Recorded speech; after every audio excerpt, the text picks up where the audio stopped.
ഉത്തരം പറയാനാവാത്ത വിവിധങ്ങളായ വിവാദങ്ങളിൽ പെട്ടുഴലുന്ന CPM-ന് ഇപ്പോൾ ആരംഭിച്ചിരിക്കുന്ന 24ാം പാർട്ടി കോൺഗ്രസിന് മുന്നോടിയായുള്ള ബ്രാഞ്ച് സമ്മേളനങ്ങൾ അഗ്നിപരീക്ഷയാകുകയാണ്. EP-യെ പുറത്താക്കിയതിന്റെ തീപ്പൊരികളും അൻവറിട്ട വെടിമരുന്നും ബ്രാഞ്ച് സമ്മേളനങ്ങളിൽ പൊട്ടിത്തെറികൾ ഉണ്ടാക്കുന്നുണ്ട്. ലോക്സഭാ തോൽവിയുടെ ഉത്തരവാദിത്തമാർക്ക് എന്ന ചോദ്യം മുതൽ ജനവിരുദ്ധ ഭരണത്തിനെതിരായ രോഷപ്രകടനങ്ങൾ വരെ ചർച്ചകളിൽ നിറയുന്നു. സമ്മേളനങ്ങളിൽ ആർഭാടം വേണ്ടെന്നാണ് പാർട്ടിയുടെ പുതിയ നിർദ്ദേശം.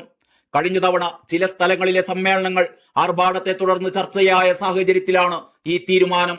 ഇത്തവണ ഭക്ഷണത്തിലും പ്രചാരണത്തിലും ആർഭാടം ഒഴിവാക്കണമെന്നാണ് തീരുമാനം.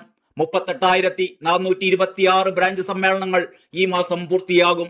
ഒക്ടോബറിലാണ് ലോക്കൽ സമ്മേളനങ്ങൾ. 2,444 ലോക്കൽ കമ്മിറ്റികളാണുള്ളത്. നവംബറിൽ ഏരിയ സമ്മേളനവും ഡിസംബർ ജനുവരി മാസങ്ങളിൽ ജില്ലാ സമ്മേളനവും. ഫെബ്രുവരിയിൽ കൊല്ലത്താണ് സംസ്ഥാന സമ്മേളനം. ഏപ്രിൽ 2 മുതൽ 6 വരെ പാർട്ടി കോൺഗ്രസ് മധുരയിലും. ബ്രാഞ്ച് ലോക്കൽ സമ്മേളനങ്ങളിൽ പൊതിച്ചോറ് കൊടുത്താൽ മതിയെന്നാണ് പാർട്ടിയുടെ നിർദ്ദേശം. ആർച്ചും കട്ടൌട്ടുകളും പൂർണ്ണമായും ഒഴിവാക്കണം.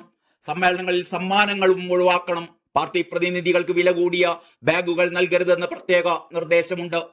കഴിഞ്ഞ സമ്മേളന കാലത്തിൽ നിന്നും വ്യത്യസ്തമായി രണ്ടാം പിണറായി സർക്കാരിന്റെ ഭരണത്തിനെതിരായ ജനവികാരമാണ് ഈ സമ്മേളന കാലത്ത് അലയടിച്ചുയരുന്നത്. വിഭാഗീയത അടക്കമുള്ള പ്രശ്നങ്ങൾ നേരത്തെ അഭിമുഖീകരിച്ചിട്ടുണ്ടെങ്കിലും ഇപ്പോഴത്തെ പ്രശ്നം വിഭാഗീയത മാത്രമല്ല, തെറ്റുതിരുത്തൽ എത്രത്തോളം വേണം എന്നതിലായിരിക്കും പ്രധാന ചർച്ച.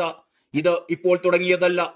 തുടർ ഭരണത്തിന്റെ അഹങ്കാരത്തിൽ പാർട്ടി നേതാക്കൾക്കിടയിലും പ്രവർത്തകർക്കിടയിലും ഉണ്ടായ മോശം പ്രവണതകളിലും മാഫിയ ബന്ധങ്ങളിലും തിരുത്തൽ വേണമെന്ന് CPM നേരത്തെ തന്നെ തീരുമാനിച്ചിരുന്നതാണ്.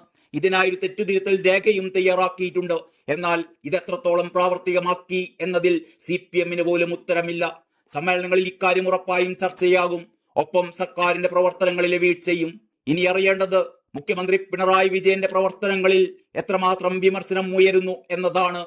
പാർട്ടി സെക്രട്ടറിയായും മുഖ്യമന്ത്രിയായും നിരവധി സമ്മേളനങ്ങൾ പിണറായി നേരിട്ടിട്ടുണ്ട്.